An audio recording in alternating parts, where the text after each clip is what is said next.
आपण मानकु स्वागत करुछि learn in pipeline channel को। ए चैनल रे आमे महापुरुषंक जीवनी विषय जानिबा मात्र 5 धाड़ी रे। जदि अधिका जानिबा को इच्छा हबो मते कमेंट रे जणेबे।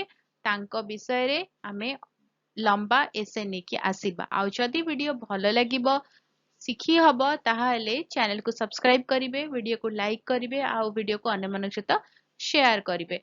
ताहाले जिबा आगो को जिबा आउ जानिबा आउ जने महापुरुषंक जीवनी विषय रे। विष्णु बामन सिडवारकर 27 फेब्रुआरी 1912 मसीहारे जन्म ग्रहण करथिले।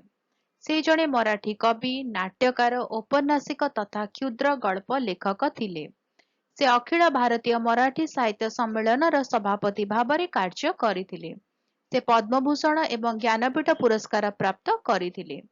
10 मार्च 1999 मसीहारे तांकर देहांत होइथिला। रहुछि देखा आगामी वीडियो रे। नमस्कार।